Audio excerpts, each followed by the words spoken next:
among the progressive zeitgeist, the dominant view has been a discriminating, dividing view. We constantly talk about what differentiates us from the others among the progressives. I think we exhaust each other a lot. We're going to be exhausted by, fascism very soon. Welcome to The World Unspun. I'm your host, Maxine Betteridge-Moes, and I'm here with New Internationalist contributing editor Jamie Kelsey-Fry. Hi, Jamie. Hi, lovely to see you, Maxine. So this week's guest on the show is the brilliant Turkish journalist and writer Ece Temelkuran. You actually introduced me to her writing not that long ago, and I'm really glad you did because she's really helped me wrap my head around what the hell is going on, especially with the re-election of Trump in the US.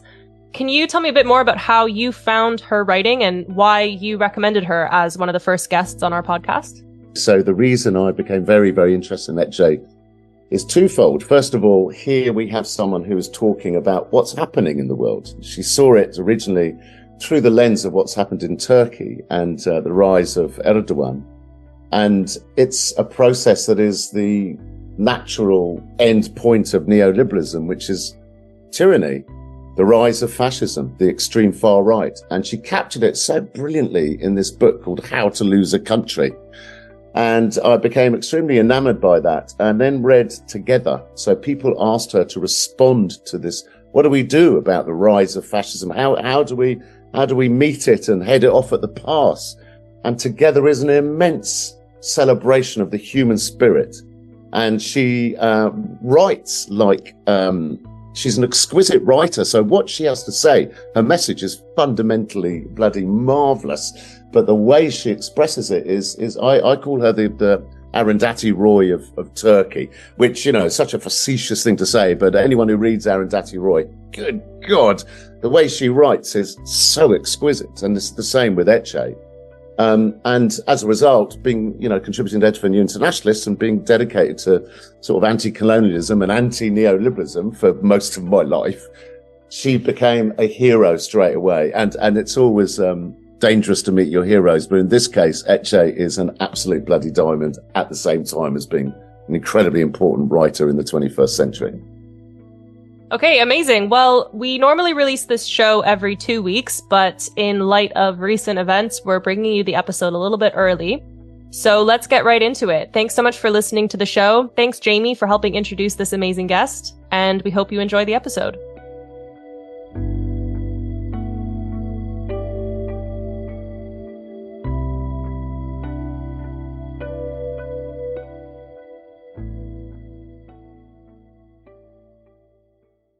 Hi, Ece. Thank you so much for joining me. I'm really excited to speak to you today.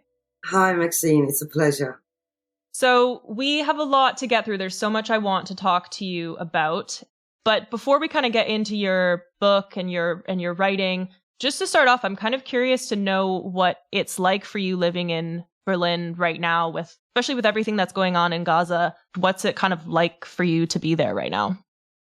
Living in Berlin at the moment is like living in Turkey 2010. I see almost the same things happening in Berlin, which is not a good sign, obviously. It was then in Turkey that we started to experience this almost hard to notice process. And it was disappearance of words. Certain words became too dangerous to talk about. Certain words became stigmatized in a way. So this is what's happening in Germany on a different scale for different reasons. Then in 2010 in Turkey, criticizing AKP was the stigmatized attitude, let's say. If you did that, you were automatically considered to be against democracy. And now in Germany, if you use the word genocide, or if you even use the word Gaza, you're not stigmatized necessarily, but there is a certain sense of fear. Whenever I give a speech or whenever I even have a casual conversation with people, whenever I use the word Gaza, the fabric of silence changes. It's like, it's not normal silence. It becomes lead heavy. And then everybody sort of holds their breath.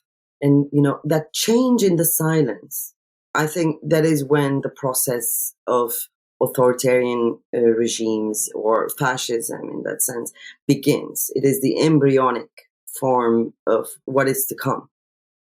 And you said it's like living in Turkey in 2010. Can you talk, for those that don't know you and don't know about your story, can you talk about why you're no longer in Turkey? Well, it's a story that starts in 2012. Nowadays, the play adapted from my novel, Women Who Blow on Nuts, is playing in London. And I wrote that novel in 2011 and 2012 in Tunisia. And the reason I was there was because there was a massive prosecution against the journalists. So I was one of those journalists who was in demand, so to speak, by the regime. So I felt I didn't feel secure to go back to the country. So I stayed in Tunisia, wrote this novel just to do something. And then, I was fired from my job due to 2 articles I wrote against Erdogan. And the only thing I could do was to create some characters, some female characters to hold me when everything was falling. It started then. And then Gezi uprising happened in 2013. Again, death threats, rape threats against the women like me, who were speaking up. And then time passed. And in 2016, there was the coup attempt, against Erdogan.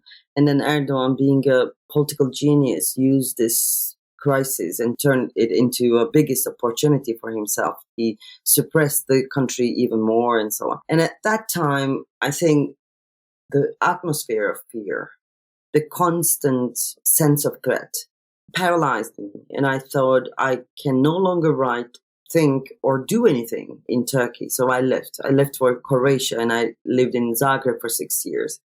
Bottom line, it was the fear that it was forced upon us that made me leave. It is interesting because fear, you can resist against it, but then at some point your life becomes resisting against the fear, and you can do nothing else, nothing intellectually deep, nothing artistically meaningful. So I think in order to realize myself, I had to leave the country to be able to function as a human being and also as a writer. I've got the book with me here. I actually have the old version, though. I've got How to Lose a Country, The 7 Steps from Democracy to Dictatorship.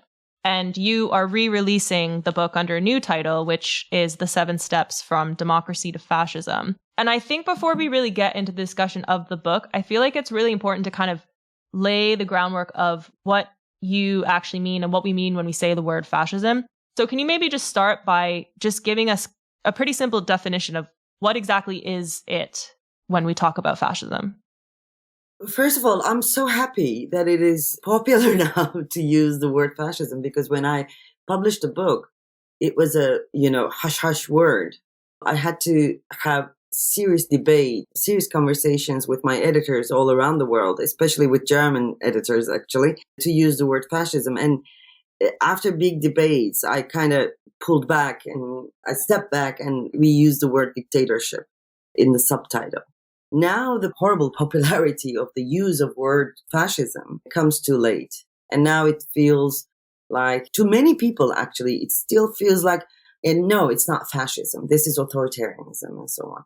I think that attitude, shall we say, attitude of, not being sterile when it comes to using the word fascism is a historical mistake and also an ideological mistake, because the rejection of the word fascism for such a long time was due to 2 reasons. We all wanted to believe, or we were made to believe rather, that fascism was buried in the battlegrounds of Second World War.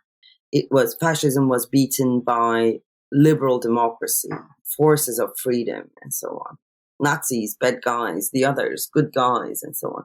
And we were taught this history of good guys prevailed over bad guys, so we can no longer have the danger of fascism. But it is also an ideological proposition.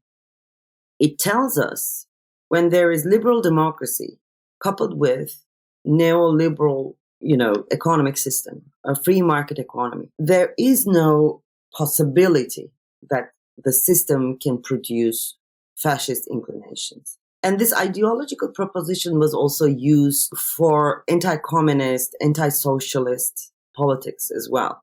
So my use of fascism is due to two reasons. Historically, no, it wasn't buried in the battlegrounds of Second World War. It lingered. The regimes, the world order that was built after Second World War was actually recruiting the elite of Nazi Germany in science, in arts, in politics, everywhere, in industry. And also fascism is not a German brand. It was present in every country. So they were present after Second World War. Fascism and fascist, ideology was very present after Second World War. This is one reason. And the second reason is ideologically, yes, I do think that neoliberalism feeds fascism. Fascism is embedded in neoliberalism. When there is a little bit social justice, when there is a little bit economic prosperity, you cannot see it. But when that prosperity is coming to pieces, like it's happening today, you can see the fascist, the hidden fascist face of the system. The use of the word by the establishment is very successfully hiding the fact that fascism is embedded in neoliberal system or in liberal democracy when it's coupled with unleashed neoliberal policies. So when someone says to you, or when you hear it in the media, like, oh no, that's not fascism, that's authoritarianism, what to you is the differentiation? Like, how can we spot the difference?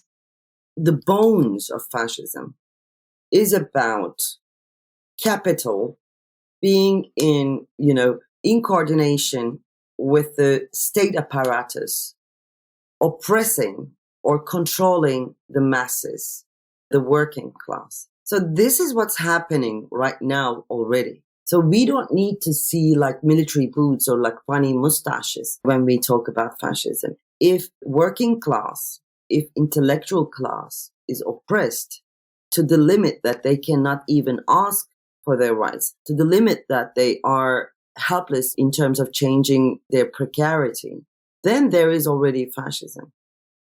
And I think the way you put it of fascism feeds neoliberalism is a really interesting way of looking at it. And we know that like the neoliberal revolution came about after or sort of during the 1930s in the midst of World War II. And it's arguably the most successful, at least in terms of its global reach. So can you sort of talk then about what you think the counter-revolution to this is? How do we push back against this sort of fascism and neoliberalism feeding into each other in this massively successful global revolution? Neoliberalism is such a successful ideology that it made us forget that it is an ideology. It made us start thinking that it is the natural order of things. It wasn't subtle because after Second World War, in 1950s, especially in 1960s and 70s, there was a resistance against neoliberalism in Europe and in other parts of the world. It's especially my part of the world, which means not only Turkey, but MENA region, like Middle East and North Africa, in, Asia. There were military coups to establish neoliberal order. People who died in every country in thousands. They were exiled. They were tortured. So it wasn't subtle at all. After 1990s, it might look like subtle because in 1980s, that violence already weeded out the progressive generation or even two generations. So it wasn't subtle. In Italy, in Spain, in France, there was massive resistance against the policies, the New World Order, so to speak. In Europe, in Britain as well. I mean, like Margaret Thatcher, was she subtle? I don't think so. I mean, like mine workers or, all these worker unions wouldn't say that she was subtle at all. And she was called a milk snatcher. So the subtlety, it can look a little bit more subtle. People were not really dying or tortured in thousands in Europe and in the United States, but in Latin America, in Middle East, in Asia, they were really oppressed through incredible violence. So how do we go out of this? That is the, $1 million question. Obviously, there is no magic answer. It is the good old word of getting organized. This is the only way out, getting organized. We actually first met at a launch event for your book under the new title of The 7 Steps from Democracy to Fascism.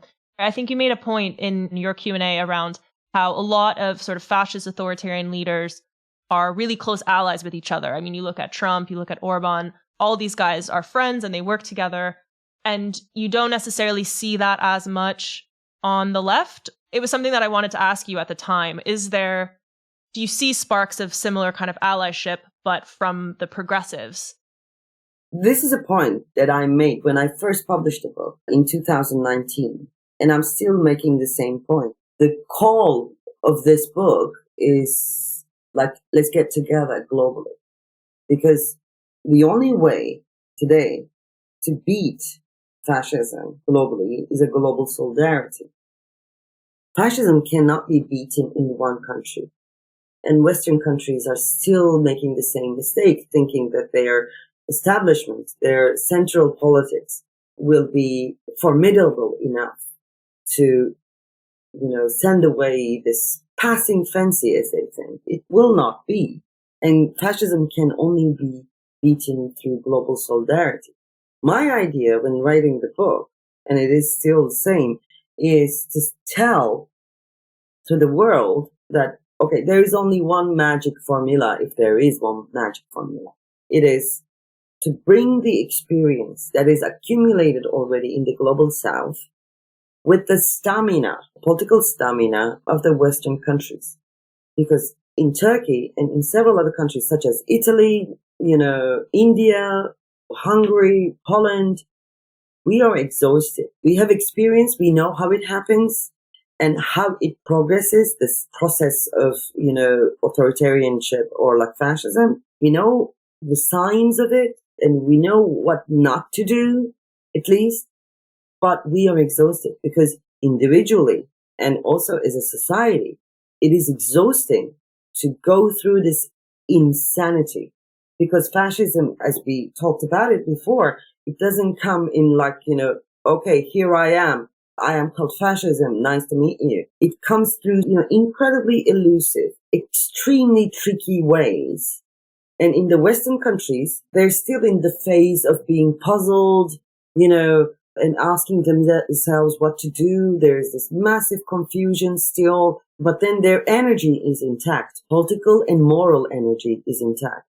Because in other countries, after enough time of political insanity, the corruption doesn't stay in the political realm, but it also embraces the moral realm. So the moral pillars of a society, the moral pillars of individual are shaken as well. The Western countries are still not there. So I think we have to take this opportunity, use this little opening of time and use it to bring together the experience of Global South and the stamina of the Western societies to fight against this phenomena that is haunting all of us. So I think when we look at the global solidarity that has emerged around Gaza and solidarity with Palestine, I mean, week after week for more than a year now, people around the world have been marching and protesting.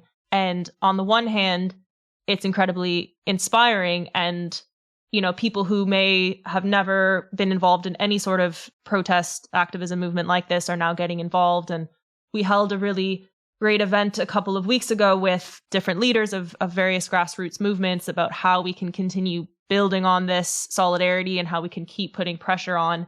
But I think at the same time, people are getting exhausted and frustrated. And as much as these marches happen on a weekly basis, like they're not turning into the results that people are demanding. So when you say earlier that, this movement building is hard, it's not going to be easy. What do you say to people around what's happened so far and, how do we keep up this stamina? After I Have to Lose a Country, I wrote a book called Together, a Manifesto Against the Heartless World. This is why I wrote the book. When it was published in 2020 or 21, I thought, I think this is too early for them, for Western audiences, because they are not there yet. They don't know how it feels like losing everything and being absolutely exhausted and hitting a wall constantly.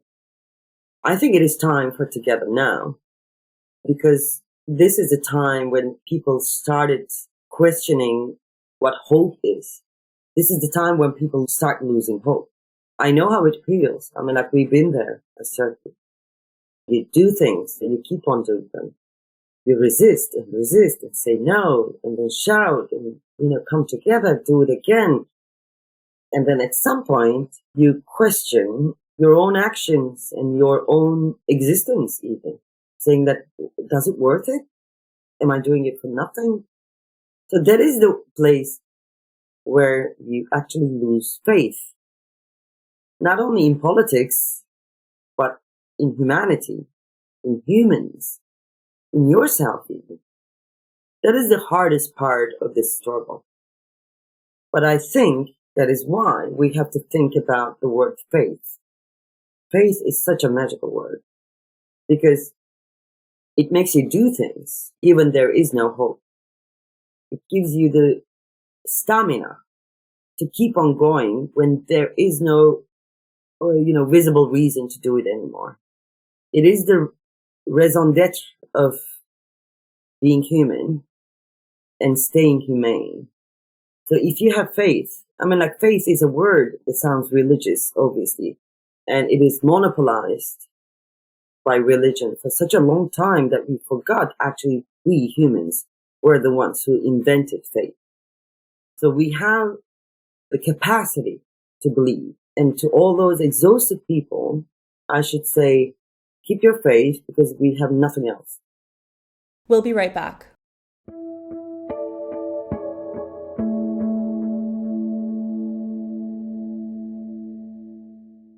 Hi, I'm Amy Hall and I'm one of the co-editors at New Internationalist magazine. I wanted to take a minute to thank our amazing global network of journalists who cover the stories that the mainstream media ignores from every continent. It's down to them that New Internationalist has been able to platform these alternative perspectives for more than 50 years and give a human face to the news. To get more of our reporting and analysis directly to your door or inbox, please consider subscribing to New Internationalist via the link in our show notes. subscribe.newint.org.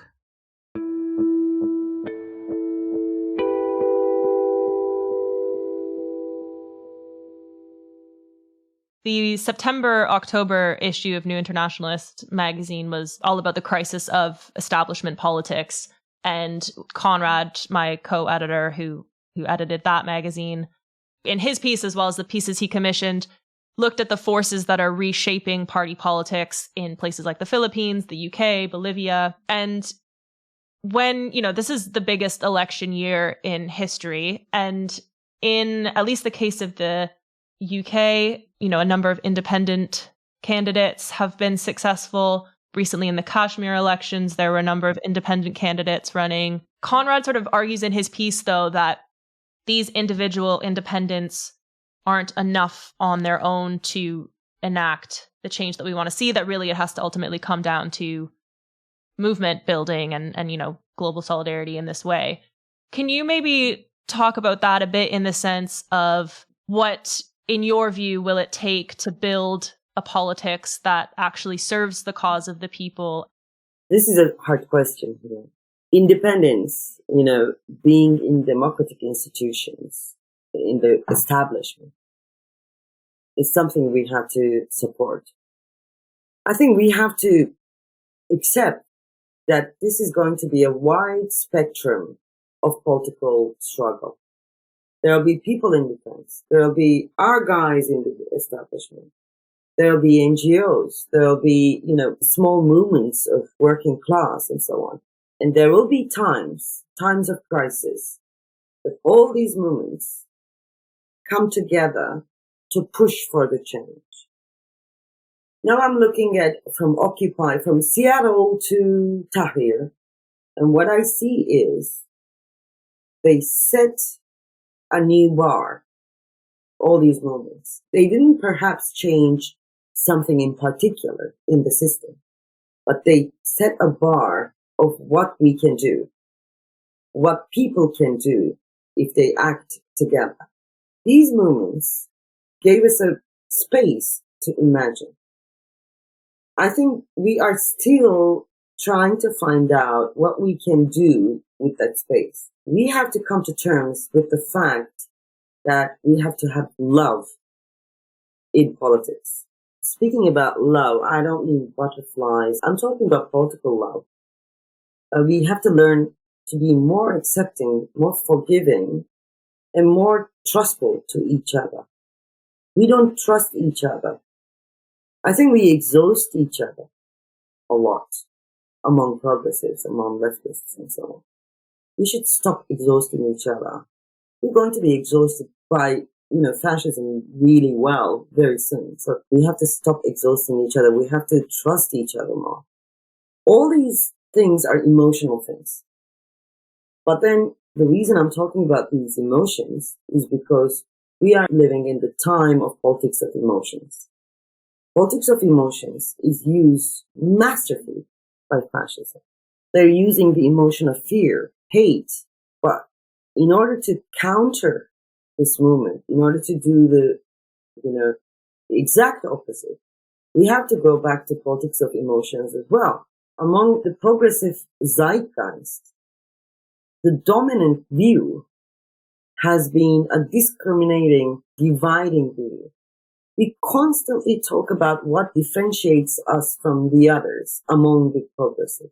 Remember what we're talking about. We're talking about identity politics. It's not that I am against identity politics. It's just that, how this shapes our discourse, how this shapes our perception of ourselves is becoming really damaging and is making us forget that what we actually imagine for the world requires love and acceptance and humility, most of all. What happened during the pandemic, especially, was a good tutorial about how to do things.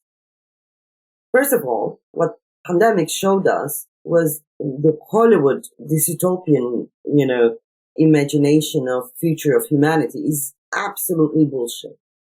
Because when crises happen, people tend to help each other and be in solidarity, and they become even loving, towards each other.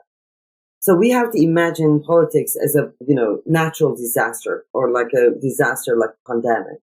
And we have to act like that.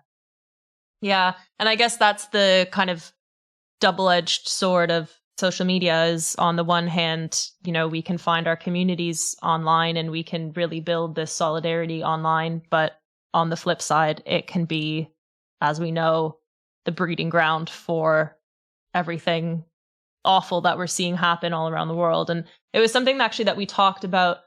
Nanjala Niabola, who is the guest editor for our current issue, which is about disinformation. When I see people in the US, in Europe, take their democracy for granted by enabling fascism and enabling extremism in the name of, these guys are making me money, so I'm going to look the other way. You're playing with fire. I think that just kind of goes back to what your point too, around how a lot of us in the West don't know what it's like. And, we can be on our high horses and talk about how we counter it and like all of the wonderful things we're doing to protect democracy, but it's because we haven't actually lost it, but we're very, very close to losing it, as you've kind of laid out. So I guess kind of as a final question then, for the many societies, Western societies in particular around the world that are on this sort of cliff edge of a descent into fascism, what needs to change? And is there anything that we can do as regular people so that we don't fall over the cliff edge? One thing should be very clear to people. This happened on the scale of cities in the last 2 decades. And now it is happening on an international scale. And what's happening is the system is getting rid of the poor because they don't need the poor anymore as much as they did in 1980s or 1990s. We are going through something in the scale of industrial revolution. And, the world order is changing. A new Middle East is being drawn. New borders are drawn almost. So all this insanity that we're going through on one level is very much connected to that. So in this new world, people should know they do not count. This may seem like a too dark picture of things, But then it gives us humility as well. And also it liberates us. They don't need us, so they can get rid of us any minute. So we are actually free to do whatever we want. So we are nobodies now. They do not need us, and they do not ask our consent. So I think we are free to do politics for the first time and in decades. We have to look at this as a liberation point and then act with that kind of freedom and humility. Because being nobody is being everybody, actually. So we have to enjoy ourselves being nobodies.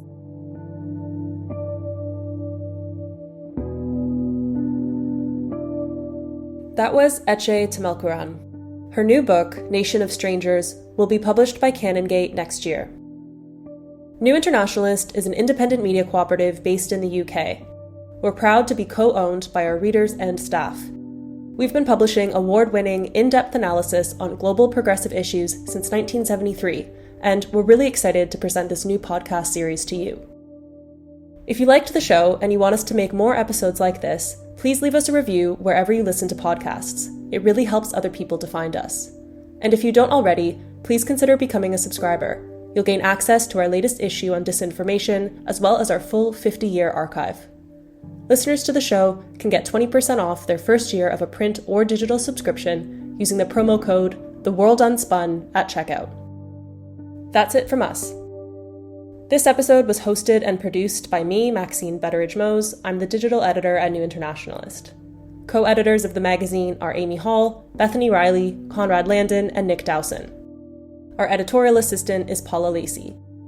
Our theme music has been produced by Raffnell-Williams, and our logo design is by Fouz. Audio editing is by Hamza. Special thank you to the folks at Impress, the UK's independent media regulator, for helping us get this podcast off the ground. Thanks for listening. We'll see you next time.